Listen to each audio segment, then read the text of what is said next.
Hey guys, welcome back to the channel.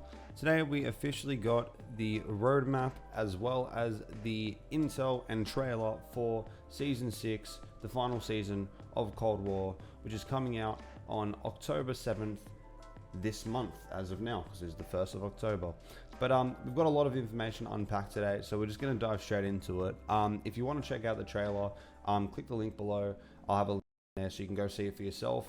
I already watched it. It's a bunch of stuff in there, and it's a pretty cool trailer actually. There's a lot of things that in this roadmap and the intel that we're going to go over that are really showcased in a few cool ways in the trailer, especially some multiplayer maps, the wonder weapons, and everything else. So yeah, definitely go check that out. As I said, I've already seen it. I'm not good at reactions, so I really just avoid them. But let's first off take a look at the roadmap. First off, we've got 3 new multiplayer maps, 2 6v6. We've got Deprogram. I hope I pronounced any of this stuff right. This map looked so cool in the trailer. Really cool ways to move around the map. They have those doors that are in Warzone, like the numbers doors. We can teleport through them in multiplayer, which is really sick, which would be really cool for flanking enemies, accidentally bumping into someone, which would be pretty funny. America, I don't really have anything to say about this map. They actually didn't show a lot of it in the trailer. It kind of just was close-up people getting executed and guns, and that's it.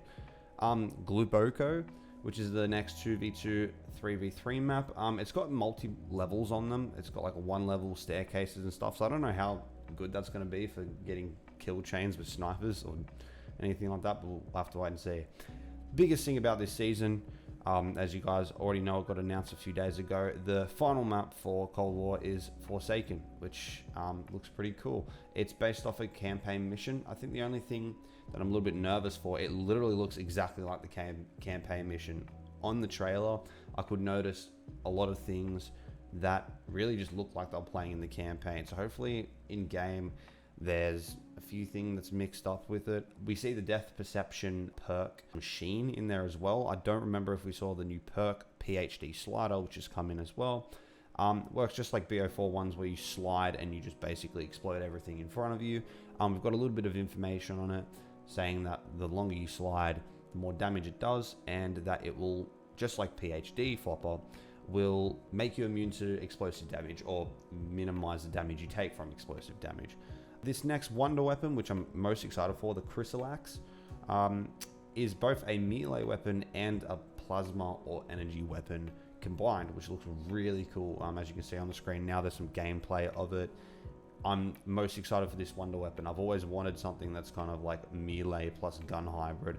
I love the alternate switchings. I love the AK from 5AC, so I'm most excited for this weapon, and it looks pretty cool with the setting, kind of like the purple lights with the street lights in this fake American town. I think that's what the campaign mission was. New support streaks in there as well. We've got the RCXD and zombies, which is going to be pretty funny. I hope they can like a one-shot a Megaton. That would be pretty cool. Hand cannon as well. That's going to be good. I feel like the hand cannon is going to be good or terrible. I feel like it's not going to collapse very well, or it's just going to decimate the bosses. I feel like it's going to be really helpful against something like the mimics. If you can land that sweet spot, you can just one-shot mimics out of existence, which would be pretty cool. Next thing is the seasonal event. So starting October 9th, there's the Haunting timed event, which would be pretty cool.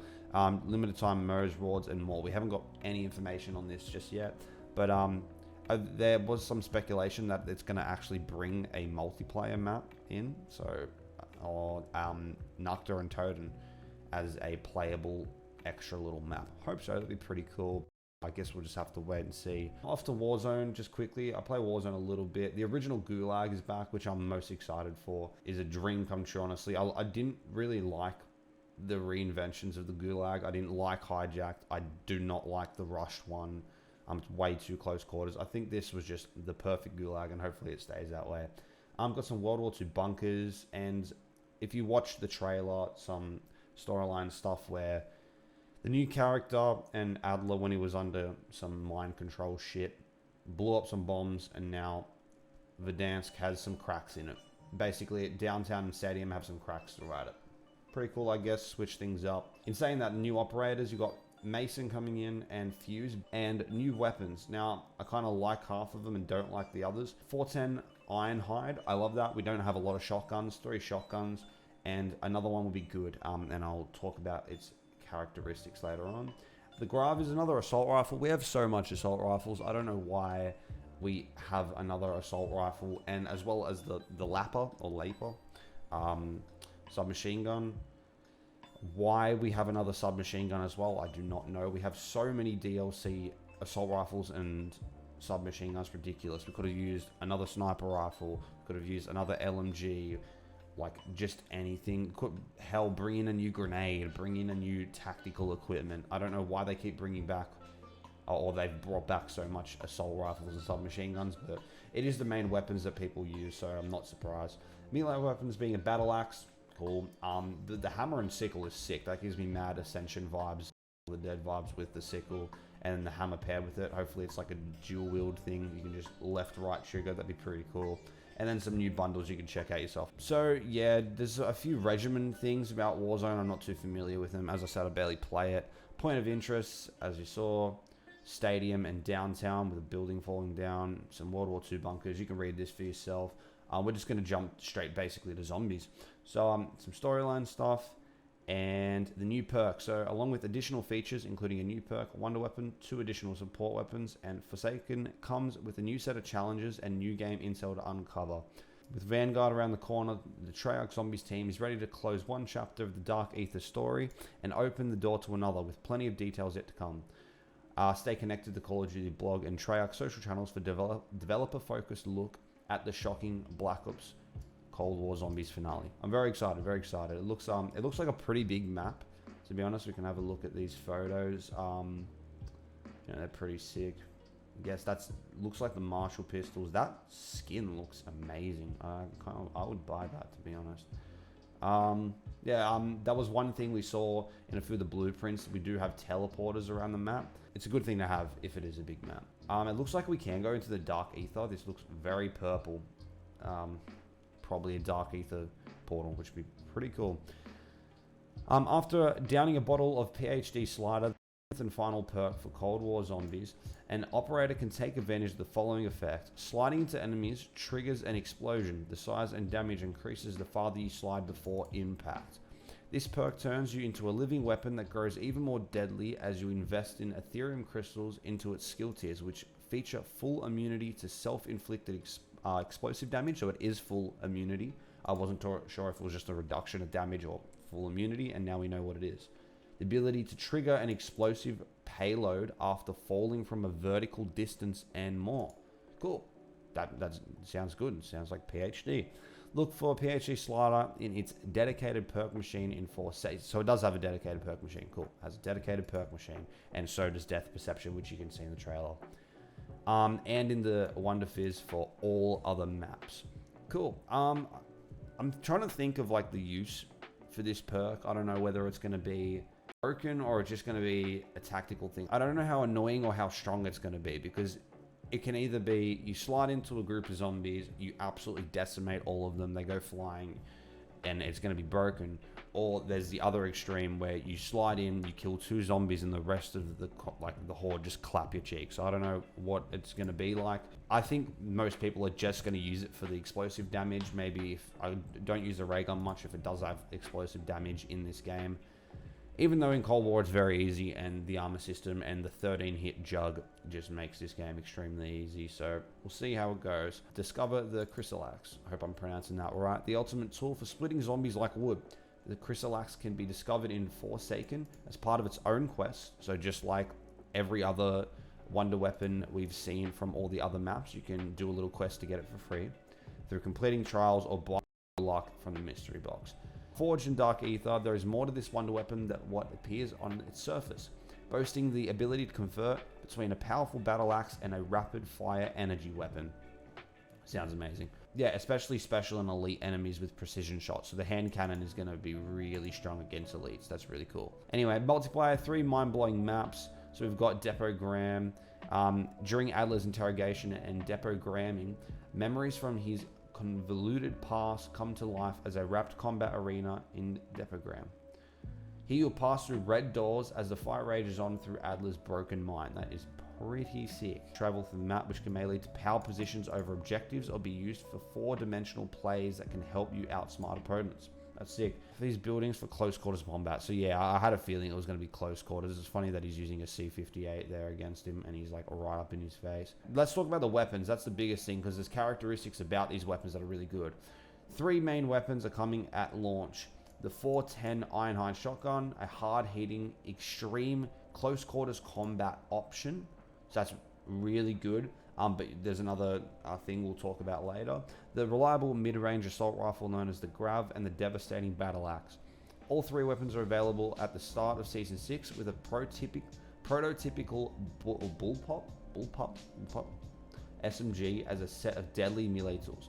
So first off, the shotgun. This is what excites me the most. This looks so cool. Reminds me of the, I think it was called the Model 70 or something from Modern Warfare 3. It looks like the Argus from Black Ops 3. It's kind of like that. Lever action shotgun, high damage at close range with an improved fire rate. That's what makes me most excited. That's going to be feed machine on hardcore. Pretty keen to get that DM Ultra as well. Reliable 2-shot kill with a short 1-shot range. So yeah, it already sounds balanced. Like that's what a shotgun should be. It shouldn't be something that beams at long range, unless it is like a slug shot, like a KSG or an Argus. But I like the sound of this shotgun. It really excites me, and it is the one that you unlock at tier 15 of Season 6. So if you get the battle pass with the free 21st tiers, you're going to unlock this straight away. Next is the Grav assault rifle. I feel like this is just its own version of the Galil. Everyone thought the Farah was going to be the version of the Galil, but this literally looks like almost identical to a Galil. Full auto assault rifle, fast firing rifle with improved range, fastest bullet velocity in class, with modest damage and moderate recoil. It sounds kind of broken, to be honest. Obtain the Grav for free on tier 31. So cool. And then on launch as well, which is going to be obtained from where is it? It's to an in-game challenge or in store, which is the battle axe. It's 2-handed melee, powerful swings. I don't know if that means it's going to have a slower animation, something like the sledgehammer, but I guess we'll have to wait and see. Now, this is where I kind of have a problem. The Lapper. This sounds literally broken. Every SMG in this game is literally broken. Like, just anything. The Mac 10 when it came out, decimated. The OTS, decimated. Still decimates in Warzone. The Tech 9, everyone knows how much I hate that gun. That literally got me off this game for a month. You know, the Bullfrog was broken. It's broken in Warzone. It's just, and the KSP is still broken. I love the KSP. Every machine gun is just stupidly broken. Fully automatic submachine gun, lightweight prototype with reliable damage and good firing control. That sounds exactly like the Tech 9 and the LC10. It has lightweight like the LC10, reliable damage like the LC10, and really good firing control. So it's going to be a laser. I don't know how I'm going to feel about this. I hope this just doesn't decimate lobbies and gets me off the game, but I don't really care. This season I'm going to be playing zombies like all the time anyway. It does have a slow fire rate though, which is, I hope that's good. Get your hands on the prototype through the Haunting event. So this one's going to be coming out when the Haunting event comes out as an event reward, just like the side from the Numbers event. Cool. And then the Hammer and Sickle following the Haunting event. So this is coming after the Haunting event. Cool. As for the Haunting, which is the last thing we're going to talk about, be careful what you fish for. The Haunting, our upcoming Halloween celebration across Warzone and Black Ops Cold War, is coming October 19th, and it just says return on the 18th. So we literally know nothing about this except for a little screen shake at the end of the trailer. Besides that, these are the new Prestige emblems. I think these are probably the coolest out of all of them. I love that the last Prestige kind of has like this crown and gem. Like finally you made it to the last Prestige. Congratulations. This is the last time I have to grind to level 200. I think I might try and grind this season hard and try and go for a level 1000. I'd love to have a level 1000 on my account with every single season being a max prestige. I think that'd be really fun. But that's it for Season 6. I'm very excited. It already looks better than Season 5, so I'm going to play it to the shit ton. I'll be streaming it over my Twitch channel, RJ Gameplay AU. Yeah, I'm excited. There's nothing really else to say. The zombies map looks good. The multiplayer looks good. The weapon looks good. But thanks for watching, guys. Hope you enjoy. Make sure you leave a like and subscribe, and I'll catch you in the next video.